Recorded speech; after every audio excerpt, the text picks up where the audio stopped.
Bonjour, nous allons conclure le Tanya d'aujourd'hui, le 30 Shvat 5781. Alors, le Benoni, hier on a dit qu'il doit méditer sur certaines choses pour arriver à briser son cœur et donc ouvrir ce qu'on appelle le Timtum Alev, le fait que le cœur soit bouché.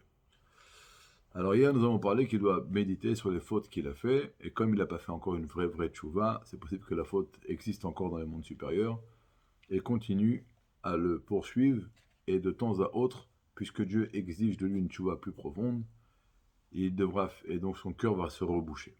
Et on a parlé de quelles fautes? Les fautes néorim, les fautes qu'on peut faire quand on est jeune, qui sont des choses assez graves. Maintenant, le Rebbe Marash a dit que dans le Tanya, c'est écrit que Dieu a vu que les tzadikim sont très en minorité, donc il les a plantés dans chaque génération.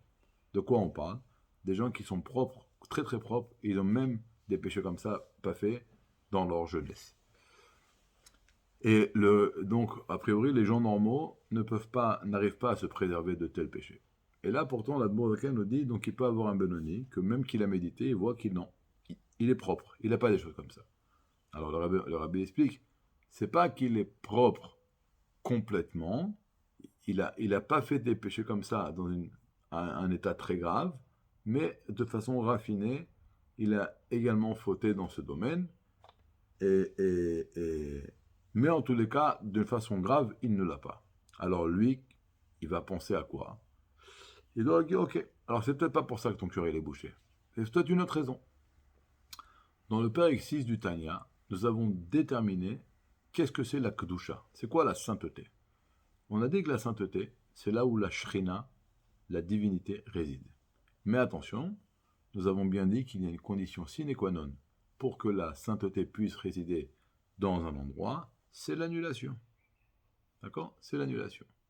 Maintenant, si par exemple je vais faire un acte qui est pas du tout un péché, je vais manger un aliment ou boire quelque chose, mais je ne le fais pas pour Hachem.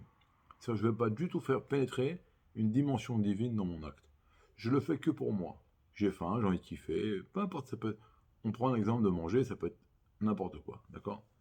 Quand je fais une chose pour moi, il n'y a pas d'annulation, c'est pour moi. Si je ne suis pas annulé, la shrina, la divinité ne peut pas résider en moi.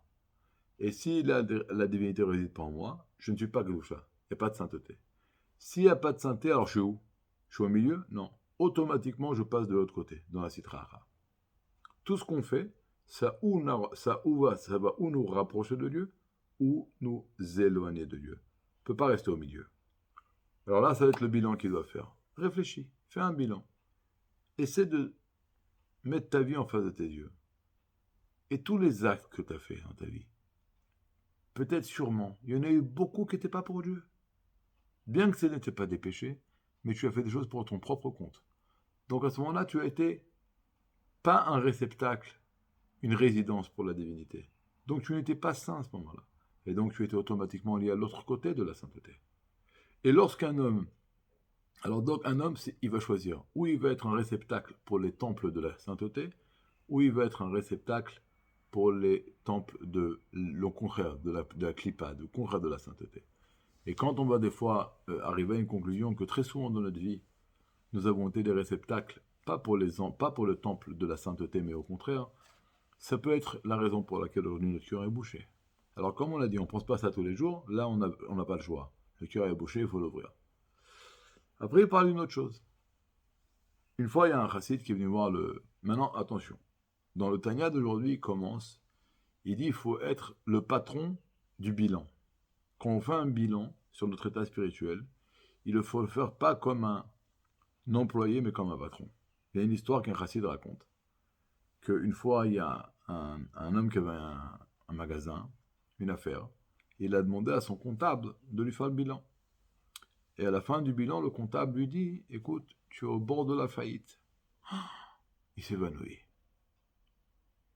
Quand il s'est réveillé, l'homme d'affaires, il a dit à son comptable, mais je ne comprends pas. Comment tu as pu me dire comme ça, avec une froideur et une indifférence, que mon affaire est sur le point de faire faillite, comme ça, avec du calme.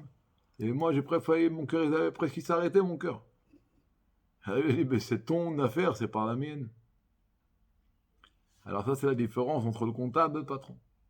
Et une autre différence, quand un patron il fait un bilan, il va descendre dans des détails, il va faire attention à des détails que le comptable ne va pas faire attention. Et là, moi, attention, ne fais pas un bilan comme un employé, fais un bilan comme un patron. Ça veut dire, il faut que ça te touche et rentre dans les détails. Une fois, il y a un paysan qui, à l'époque, chacun avait un maître particulier pour son élève. Et donc, il aurait bien raconté cette histoire, qu'un chassid racontait cette histoire à Lubavitch. Il disait ça aux élèves de la yeshiva, et le paysan appelait le maître, le professeur de son élève, et il lui dit, regarde, j'ai reçu une lettre, mais je ne sais pas la lettre, je ne sais pas la lire, pardon. Tu peux me la lire? Là, il la lit. Et il lui dit quoi? Il lui dit que son papa, le papa du paysan, il est parti de ce monde, il est niftar. Et là, il s'est évanoui, le paysan. Alors, on pose une question. Celui qui a compris la lettre, c'est le professeur. Et pourquoi il ne s'est pas évanoui? Ben, c'est tout simple, c'est pas son père. Alors, il faut être un bilan, on le fait comme un patron. C'est mon business, ça me touche. Après, on a donc dit, il faut encore un bilan, encore un bilan. Une fois, il y a un chassid qui est venu voir le Rebbe Rachab, il a dit, Rabbi, j'ai fait j'ai fait un rêve très pas beau cette nuit. Le Rebbe lui a dit, regarde bien, un homme, il rêve la nuit de quoi il a pensé le jour. Le Rabbi Rayatz, quand il était petit, l'ancien Rabbi, la 6e génération, son papa, le Rabbi Rachab, le 5e Rabbi, lui a dit, regarde, quand tu vas dormir, pense à des mots de Torah, à des mots de Tanya. Pourquoi? Il y a écrit Mia Ale Be'ar Hashem, qui va monter dans la montagne de Dieu? Celui qui a les mains propres et le cœur pur. Le cœur pur, c'est le tzadikim, mais les mains propres, c'est le benoni. Main, ça veut dire penser, parole, action. Mais quand on pense toute la journée des choses, pas des péchés, on pense des lettres, on parle. Ces lettres-là, elles ne s'évaporent pas. Elles se collent à la neshama. Et quand on dort, la neshama, elle est censée s'élever et monter chez Dieu. C'est pour ça qu'à la dernière phrase qu'on dit au Kriyat Shema Shalamita, dans ta main, je donne mon âme, c'est Beatrav Kitrouchi, c'est les initiales de BR. Un puits. Dans un puits, on puise.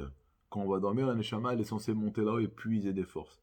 Mais quand elle veut monter, toutes les lettres de la journée, la corona, la politique, elle tape la neshama, elle ne laisse pas monter. Et là, qu'est-ce qui va se passer? La clipa, elle va nous faire rêver de quoi? De voitures, de montres. Et là, il dit, ça peut être plus grave. Elle peut venir et se moquer de nous et nous faire rêver des choses pas bien du tout. Des pas beaux rêves. Et donc, ça veut dire quoi? Quand un homme il va savoir qui il est, il faut savoir que les rêves, c'est une sorte d'indication. Ça ressemblerait, comme on dit, un homme qui est chicore. Là, on peut voir dans sa langue qu'est-ce qu'il va dire. Ça va mettre en reflet un peu son être profond. Pareil pour les rêves.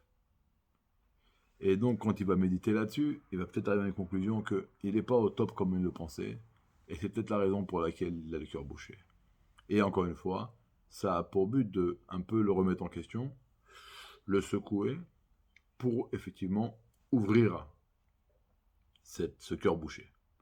Voilà, Bedrat Hashem, nous continuerons. Nous enverrons avant Shabbat ou après Shabbat le Tanya du Shabbat.